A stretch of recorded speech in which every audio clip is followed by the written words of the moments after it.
Welcome back to the channel, and it's been long overdue, the next video, which I apologise for. I've been away in New York, which was very nice, but thanks a lot for the 100 subscribers that we reached since I've been away. That means a lot. We're actually at 114 or 15 now at the minute, so thanks a lot for that. If you're new here, do subscribe. As always, we've got a lot of content coming over the next week in the build up to the festival, and today I thought I'd give out two selections at relatively big prices that I think might just outrun their odds and hopefully build up the bank a bit for the Cheltenham Festival, which is just a week away now. I for one cannot wait. And the first tip's going to come over at Newcastle in the 205. It's a very competitive handicap, but I think it's definitely worth taking on the favourite here.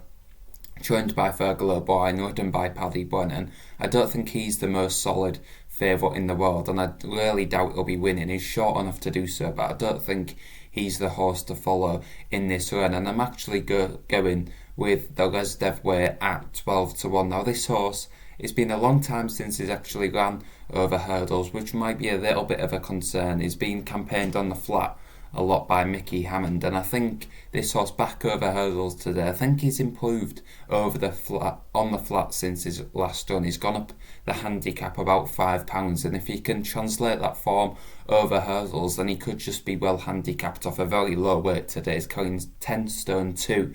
Miss Becky Smith takes off another £3. She's a very well established amateur jockey in her own right. She's good on the flat and over the jumps as well. So this horse is carrying a featherweight on the good to soft ground, and I think it might just be a little bit softer than most people are giving credit for at Newcastle, and it is a tough enough test. It's quite a long home straight, so I think off a nice low weight this horse could go well. Now, its latest run over hurdles was last year, but it was a fifth, and I think the form of that race has actually worked out very well in the end. It was a horse called Peltwell which won. It won off a mark of 89. It's now rated 120. You'll probably remember it going on that winning streak where it won like 6 or 7 races in a row. So the form of that's good. The second was rated 90, now rated 104, and also the third was rated 89 that day. That's now rated 110. Now, for granted, it has been a long time in between that runs, but if it can repeat that run today up in trip, which I think will suit because it's got form up to 2 miles, 2 furlongs on the flat. So this trip of 2.5 miles will definitely be in this horse's reach. I think this horse could be well handicapped off a mark of a 76, I think it is. Now, it's off low weight, so it is technically the worst horse in the race, and I think there's horses that are like £30 higher in the handicap, so this horse might be outclassed a bit. But one thing for sure is it'll stay all day. It has a low weight, and I think at 12 to 1 with some bookmakers paying up to 5 places, I think it could just be one to keep an eye on at 12 to 1 in the betting, in a race where lots of horses do have question marks over them. Now, the next one comes over at Sandown in the 255, and it's a very poor race, to be honest. Every horse has question marks, even though there's about £16,000 up to grabs, and I'm just going to go through some of them in order in the market. Another Quick is favourite at 5 to 2. Now, I can't be having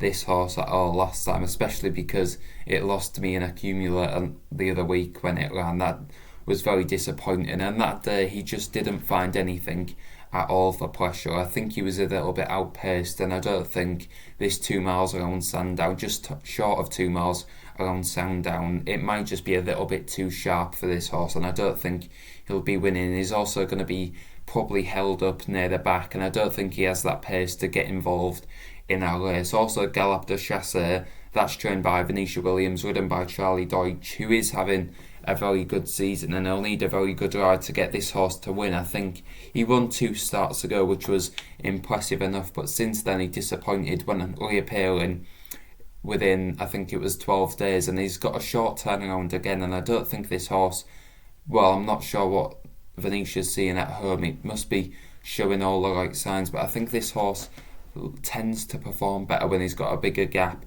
in between his races, and I think this race might be coming a little bit soon because he did finish quite weakly the other day, and I'll be surprised to see. It'll be a very good training performance if she can get this horse back in the winner's enclosure. That's 7 to 2. Next down in the betting is Sabbatical, and I think this horse definitely wants further than 2 miles. It's another one like another quick. I think this test might be a little bit too short. And then in the betting you get down to Darbiton, who's a 3 times course and distance winner. He's 9-1. I think he's been overlooked for Jamie and Gary Moore, who do very well at Sandown. I think they've got about a 20% strike rate when teaming up here, which is very impressive. And I think this horse, he has been disappointing in his last few runs, but if he can get an uncontested lead out in front, which I think he will, I think this is what this horse needs.